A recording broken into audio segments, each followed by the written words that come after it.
আসসালামু আলাইকুম। 2025 সালে আপনার বাবার জমি আপনার নিজ নামে খারিজ করতে কী কী কাগজের প্রয়োজন হয়?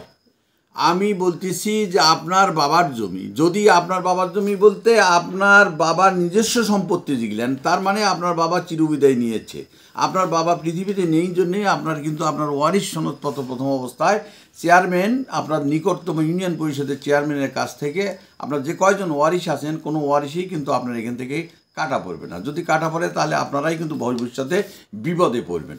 অতএব যারা যারা ওয়ারিশ আছে, যে কয়জনই থাকুক না কেন, যারা ওই সম্পত্তিটার মালিক আপনার বাবা হবে, তারা করে কিন্তু এই জমিটার অংশ আপনার বাবার ওখান থেকে হিস্সা পাবে। যে যতটুকুই রেশিও অনুযায়ী হোক, বোন যেভাবে আনুপাতিকভাবে পাওয়া দরকার সেটাই পাবে, ভাই যতটুকু পাওয়া দরকার ততটুকু পাবে, আপনার মা যদি বেঁচে থাকে সে যতটুকু সম্পত্তির মানে ততটুকুই পাবে। তখন আপনারা করবেন কি, এই জমিটার আপনার সবচেয়ে ভালো হয় আপনার কে কোন দিকে কোন জমিনের কোন অংশে খাবেন আপনার বন্টননামা দলিল করবেন। অর্থাৎ আপনারা এই জমিটা বন্টননামা দলিল করার পর যদি আপনারা এটাকে খারিজ করেন, খারিজ করলে আপনারা ওই নিজ নামেই আপনার যার যতটুকু জমি আছে রেশিও অনুযায়ী আপনার অতটুকুরই কিন্তু অংশসূত্রে আপনারা খাজনা দিতে পারবেন, তাতে আপনাদের জন্য সুবিধা হবে। তাই আপনারা মনে করবেন যে না, আমার বাবা মারা গেছে, আমরা আর কেন জমি খারিজ করবো না। আপনার বাবার নামে সম্পত্তি আছে, যতক্ষণ না পর্যন্ত আপনারা খারিজ না করছেন ততক্ষণ পর্যন্ত কিন্তু ওই জমিটা আপনাদের নামে আসবে না, আপনার বাবারই থেকে যাবে, কিন্তু আপনাদের নিজ নামে আসবে না। তখন কিন্তু এই জমিটা দিয়ে আপনারা কোথাও মর্টগেজ রাখবেন, অথবা কোথাও জমিটা বিক্রি করতে চাচ্ছেন, আপনার প্রয়োজন সাংসারিক অসুবিধার কারণে এটা প্রয়োজন হতে পারে, তখন কিন্তু আপনার এই জমিটা খারিজ না করলে, বন্টননামার দলিল না করলে আপনি কিন্তু আপনার বন্টননামার দলিল ছাড়াও বিক্রি করতে পারবেন, কিন্তু তখন একটা মানুষ আপনি নিজে হেজিটেশনে পড়বেন এবং অন্যজনকে হেজিটেশনে দ্বিধাদ্বন্দ্বে ফেলবেন। যার ফলে আপনারা প্রথম অবস্থায় আপনারা করবেন কি, আপনার বন্টননামার দলিল করার পর আপনার এই জমিটা খারিজ করে নেবেন, যে যতটুকু রেশিও অনুযায়ী পায় সেই হিসাবে দাগে আপনাকে কতটুকু নেবেন। জমিনের অনেক শ্রেণী বিভাগ থাকে, দোলা থাকে, উঁচা থাকে, বাণিজ্যিকেলা থাকে, বিভিন্ন অংশসূত্রে বা জমির পরিমাণ অনুযায়ী বা জমির কোয়ালিটি অনুযায়ী কিন্তু দাম উঠবে। তাই আমি আপনাদেরকে সহজ সরলভাবে বুঝাতে চাচ্ছি, আপনাদের বাবা যখন মারা যাবে, তখন মারা যাওয়ার পর আপনারা যখন আপনার বাবা ইতিপূর্বে মারা গিয়েছে তখন আপনারা কী করবেন, কেননা আপনার বাবার নামে রেকর্ড হয়েছে বিআরএস খতিয়ান, তাহলে পরে আপনার বাবার নামে রয়েছে, তাহলে আপনাদের ওই জমিটা আপনারা সবাই মিলে খারিজ করে নেবেন। খারিজ করে নিলে আপনার নিজ নামে হয়ে যাবে, তখন কিন্তু আপনার জমিটা আপনার একদম নিষ্কণ্ঠ হিসাবে আপনাদের প্রতিজনা যারা যতটুকু পায় ওয়ারিশ হিসাবে ততটুকুই কিন্তু আপনাদের নামে বেষ্টিত হবে। তখন আপনার একটা তহসিল অফিসে, নিকটতম ভূমি অফিসে যাবেন, যাওয়ার পর একটা অনলাইন করবেন, অনলাইন করার পর তহসিলদার সাহেব আপনার এসি মহোদয়ের কাছে পাঠিয়ে দেবে কমিশনার, ভূমি কমিশনার, অর্থাৎ উপজেলা লেভেলে আপনার ভূমি কমিশনার থাকে, উনি এসিল্যান্ড বলতে উনি ম্যাজিস্ট্রেট মানে যোগ্যতা সম্পূর্ণ লোক আর কি।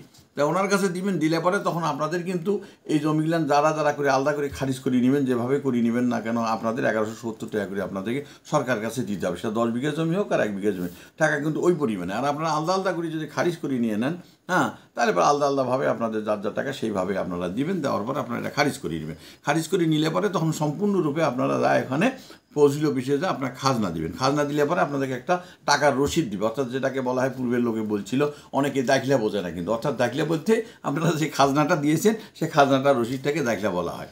তখন কিন্তু আপনারা এই জমিটা কোথাও মর্টগেজ রাখেন বা বিক্রি করেন, তাহলে আপনাদের আর কোনো দ্বিধাদ্বন্দ্ব থাকবে না, কিন্তু কোনো ওয়ারিশ কাটা যাবে না। এই ওয়ারিশ আপনাদের শনাক্ত করবে, সেটা আপনারা যেভাবে আপনারা এনআইডি কার্ড নিয়ে যাবেন, এনআইডি কার্ডের আপনার নাম্বার আছে, আপনাদের সঠিকভাবে এনআইডি কার্ডের মানে যেভাবে যার নাম আছে ওইভাবে আপনারা দেবেন। কেননা ওই জমিটা যখন আপনি রেজিস্ট্রি করতে যাবেন, বন্টননামা দলিল করতে যাবেন, তখন কিন্তু আপনার ওই এনআইডি কার্ডটা আপনার সাব রেজিস্ট্রার সাহেব কিন্তু দেখতে যাবে।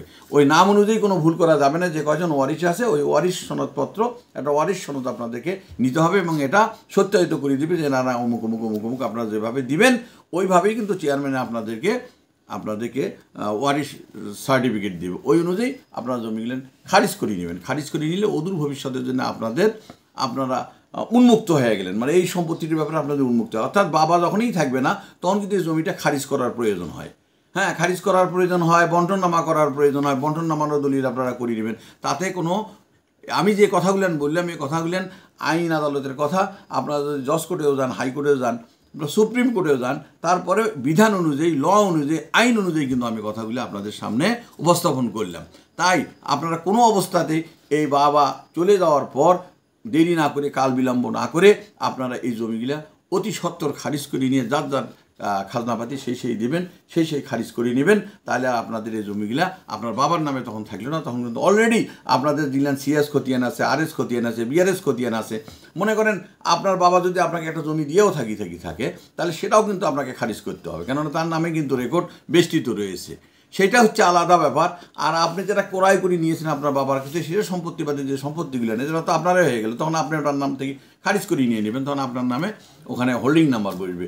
তাই আপনারা কাল বিলম্ব না করে আপনাদের বাবার সম্পত্তি, দাদা পৃথিবী থেকে যা চলে গিয়েছে, আপনার বাবা চলে গিয়েছে, দাদা চলে গিয়েছে, তখন কিন্তু আপনাদের এই পেপারসগুলো আপনার খতিয়ান নম্বর, দাগ নম্বর দিয়ে আপনি সমস্ত সব কিছু সঠিক তো অবশ্যই আছে। আপনার বাপ যেহেতু জমি রেখে গেছে, তাহলে আপনারা সেই জমিনের দাগ নেওয়া বা খতিয়ান নেওয়া, তারপর জেল নম্বর নেওয়া, এটা কোনো ব্যাপার না, আপনারা নিজেও জানেন। তখন এটা আপনার ম্যাপ ধরে দাগে যা দেখবেন আপনাদের সম্পত্তি কোনটা আছে, কোন খতিয়ানে কতটুকু আছে, এটা নিয়ে যা আপনারা তহসিল অফিসে গেলেই বের করে দিলে পারে, কিন্তু আপনার বাপের সাথে আপনাদের সব হুবহু মিলিয়ে যাবে। তখন এই সমস্ত কাগজপাতি কিন্তু আপনাদের অবশ্যই প্রয়োজন। তাই আপনারা এই তাড়াতাড়ি অতি তাড়াতাড়ি আপনারা এই জমিগুলেন অবশ্যই খারিজ করিয়ে নেবেন। খারিজ করিয়ে নিয়ে আপনাদের জন্যে মঙ্গল হবে, এই আশাবাদ ব্যক্ত করে আপনাদের সুস্বাস্থ্য কামনা করে আমি শেষ করছি। এবং আমাদের এখানে হোয়াটসঅ্যাপ নাম্বার দেওয়া থেকে হোয়াটসঅ্যাপ নাম্বারে আপনারা যোগাযোগ করবেন, অথবা আপনারা মেসেজ পাঠাবেন। এই আশাবাদ ব্যক্ত করে আমি শেষ করছি। আল্লাহ।